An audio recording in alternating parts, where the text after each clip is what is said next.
Rumah udah mahal, tapi gaji masih segini aja. Terus gimana nih caranya buat beli rumah sebelum umur 30 tahun? Yuk, ikutin caranya.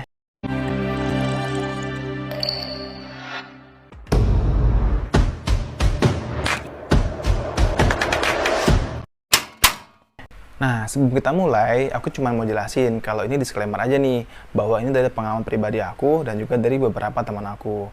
Dan di akhir terus simak ya, karena nanti akan ada bonus nih buat kamu. Berapa aja sih yang harus disiapin untuk mulai membeli rumah baru pertama kamu? Oke, yuk kita mulai. Oke, kita mulai untuk yang tips yang pertama. Nah, yang pertama ini adalah analisa budget, yaitu analisa kekuatan kamu nih. Yang pertama dari segi finansial pastinya ya, yaitu adalah kamu harus tahu jenis income kamu nih. Apakah kamu itu masih single income alias sendiri, atau kamu sudah joint income, yaitu dengan pasangan kamu yang sudah menikah ya. Lalu di sini kamu harus mengetahui nih, tabungan kamu dan pasangan jika dijumlahkan itu berapa. Nah, tujuannya apa? Tujuannya untuk nanti sebagai uang muka atau DP. Nah, berikutnya kamu juga harus tahu nih berapa pengeluaran kamu sehari-hari. Nanti dari situ kamu akan tahu nih berapa pengeluaran kamu dalam sebulan. Sehingga nanti setelah kamu mengetahui income kamu dan pasangan kamu, terus tabungan kamu berapa, lalu berapa pengeluaran kamu akan tahu tuh berapa yang bisa kamu alokasikan untuk DP dan berapa yang bisa kamu alokasikan untuk cicilan per bulan. Gitu ya. Nah, ada lagi nih ternyata selain dari joint income kamu dengan istri atau dengan suami kamu, dalam hal ini pasangan ya, yaitu ada satu lagi sumber income yang bisa kamu jadikan alternatif. Siapa sih? Yaitu adalah keluarga besar kamu. Coba deh kamu lihat kanan kiri kamu, keluarga kamu ini siapa aja yang kira-kira bisa kamu mintain tolong, bukan minta tolong sebanyak-banyaknya ya, dan jangan salah artikan juga nih, tapi adalah sebatas pinjaman lunak atau soft loan. Untuk apa? Macam-macam, bisa kamu pakai untuk tambahan uang muka atau bisa juga untuk uang tanda jadi di depan. Jadi daripada kamu minjem ke bank atau minjem ke lembaga keuangan dengan bunga yang besar, kamu bisa dapat soft loan nih dari keluarga terdekat kamu. Atau bahkan juga ada teman kepercayaan kamu yang memang dia berlebih dan bisa memberikan sebagian uangnya untuk kamu pinjam sebagai soft loan. Ya mungkin aja kalau dengan teman ada bunga ya, atau mungkin ada kelebihan bayar, mungkin dengan traktiran mungkin. Nah, dari sini setelah kamu tahu kemampuan kamu dari segi finansial, kamu bisa menganalisa nih sejauh mana kemampuan kamu. Bisa jadi ada dua kemungkinan. Yang pertama, kamu bisa langsung membeli rumah atau properti kamu secara cash. Ini sangat ideal banget ya. Terus yang kedua, kamu bisa mengetahui paling enggak kalau kamu ngambil KPR, kamu bisa tahu nih kira-kira kamu sejauh mana kemampuannya untuk mengambil down payment-nya atau DP-nya. Lalu cicilannya, baik dari jangka waktu, jangka panjangnya apakah 20 tahun atau 15 tahun atau 10 tahun. Karena itu semua akan bergantung dengan pemasukan dan juga pengeluaran bulanan kamu tadi. Oke, sekarang masuk ke tips yang kedua, yaitu lokasi. Lokasi ini penting banget. Orang pada menyebutnya adalah lokasi, lokasi, dan lokasi. Kenapa ini penting banget? Karena ini panjang banget nih durasinya kamu menempati rumah ini. Kecuali kalau kamu emang nempatin ini hanya ya mungkin 2 hari, 3 hari. Tapi kan enggak, kamu nempatin ini paling nggak lebih dari sebulan, 2 bulan, bahkan bertahun-tahun. Bisa aja sampai kamu melunasi KPR kamu tadi. Jadi kalau kamu sampai salah milih lokasi, waduh udah ambiar deh.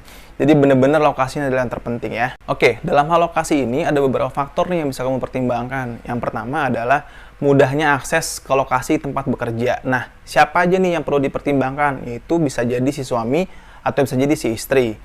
Nggak menutup kemungkinan si suaminya yang bekerja di rumah atau istrinya yang bekerja ke kantor. Begitupun sebaliknya. Nah, tinggal kalian rembukin nih, lebih dekat kemana sebaiknya atau lebih mudah ke siapa nih, apakah ke kantor istri atau ke kantor suami. Mungkin aja istrinya lebih sering di rumah atau sebaliknya si suaminya lebih sering di rumah karena dia memang bekerja dari rumah gitu ya.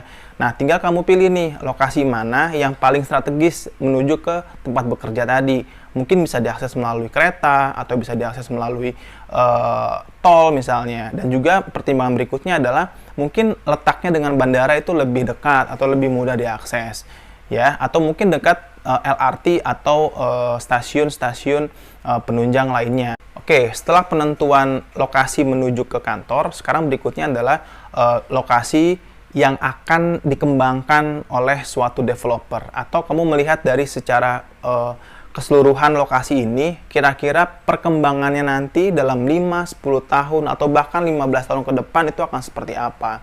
Mungkin banyak yang bilang daerah ini kok sepi banget, daerah ini kok belum ada pengembangan yang sangat signifikan terasa. Tapi kamu nggak usah khawatir, kamu harus banyak mencari tahu informasi-informasi tentang pengembangan tata kota di sekitar lokasi tersebut. Misalnya, kamu membeli dari suatu developer yang besar yang mempunyai rencana untuk mengembangkan satu mega city. Nah, itu bisa jadi pertimbangan kamu bahwa dalam 5-10 tahun yang akan datang, di sekitarnya akan dibangun berbagai macam fasilitas yang akan meningkatkan mungkin harga jual, mungkin juga aksesibilitas kamu, dan bahkan mungkin juga pilihan-pilihan lain yang tadinya tuh belum ada saat kamu membeli rumah tersebut. Jadi ini penting banget ya untuk menentukan pengembangan ke depan dalam 5-10 tahun yang akan datang. Tidak perlu berfokus pada hari ini seperti apa lokasinya, tapi berpikir jauh ke depan, melihat berita yang ada di sosial media atau yang ada di channel-channel berita resmi, atau bahkan langsung melihat dari site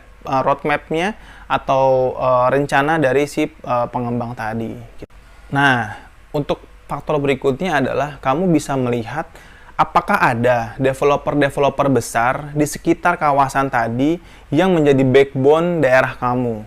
Nggak mesti melulu kamu harus membeli dari developer yang besar tadi. Bisa aja kamu membeli rumah second atau rumah baru yang kebetulan memang bukan dari si developer yang besar tadi. Nah, kamu bisa menumpang fasilitas nih dari developer besar yang ada di sekitar lokasi kamu.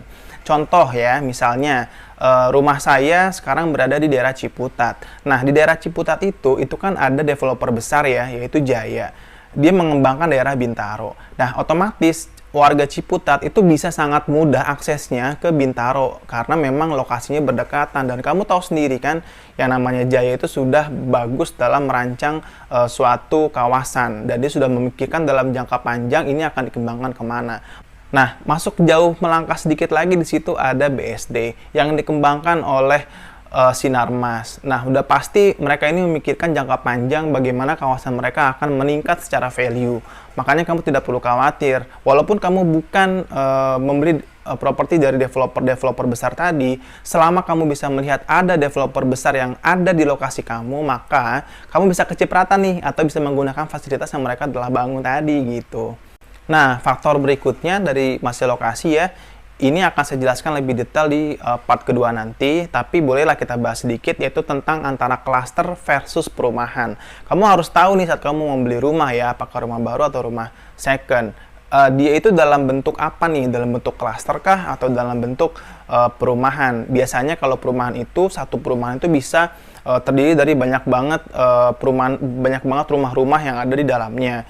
Dan biasanya kebanyakan ya, tidak semua, mereka dipagar. Jadi satu rumah ada pagarnya, rumah berikutnya ada pagar lagi. Nah, kalau klaster biasanya itu lebih sedikit rumah yang ada dalam klaster tersebut. Paling banyak mungkin 50 ya. Tapi banyak juga yang 20, 30 gitu. Nah, biasanya dalam satu klaster itu tidak ada pagar antar rumahnya. Nah, karena dia memiliki one gate system, jadi saat orang mau masuk itu udah ada pagar, udah ada portal yang dijaga oleh security. Jadi tidak perlu pemilik rumah tadi memasang pagar satu-satu di rumah mereka masing-masing. Kalau aku sih merasa perlu ya buat kamu pertimbangkan kamu memilih klaster atau milih perumahan. Karena ini nanti juga menyangkut dengan bagaimana kamu akan tinggal di sana, karena ini akan berbeda karakteristiknya antara klaster dengan perumahan. Nanti akan kita bahas lebih detail di video selanjutnya ya, untuk klaster dengan perumahan bedanya apa sih yang paling mendasar. Kita next ke tips berikutnya ya. Nah, kita udah masuk di akhir nih, yaitu aku mau ngasih bonus buat kalian semua seperti janjiku di awal. Jadi, yaitu tips yang terakhir adalah berapa sih yang harus kamu siapkan untuk jika ingin membeli rumah baru ya. Nah, ada biaya-biaya apa aja sebenarnya? Nah, yang pertama nih yang udah pasti, kalau kamu ngambil secara kredit itu ada nama DP. DP itu biasanya antara 15-30%. Ada juga sih yang variatif 5%-10%, tapi kebanyakan 15-30%. Lalu berikutnya ada PPN nih biasanya sebesar 10%. Ada juga beberapa developer yang memberikan PPN itu sudah termasuk dengan harga jualnya.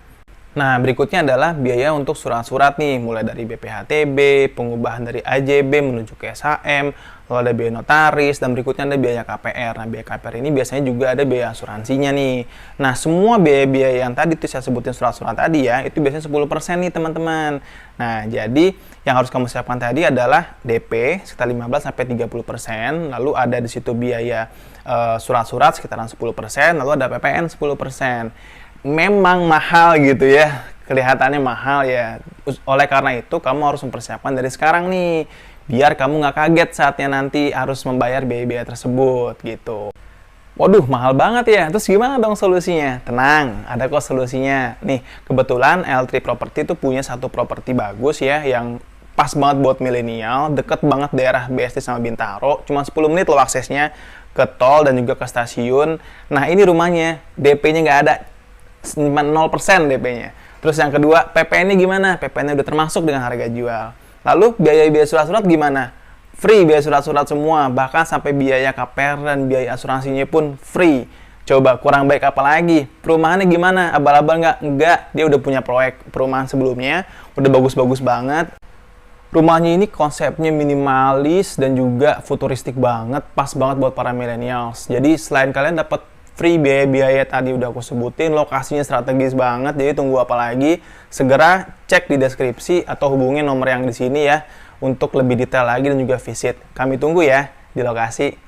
Oke, buat yang terakhir, aku ingetin subscribe ya, buat yang belum, karena subscribe itu gratis dan itu sangat ngebantu kami untuk tetap semangat nih buat ngasih konten yang berkualitas untuk kalian. Dan juga share ke teman-teman kalian yang lagi butuh untuk nyari rumah pertamanya. Dan tanya aja di kolom komentar, kira-kira mau direview rumah apa, di mana, budgetnya berapa. Biar nanti kita jalan keliling untuk review rumah sesuai dengan request kalian. Oke, sampai ketemu lagi di video selanjutnya. Bye!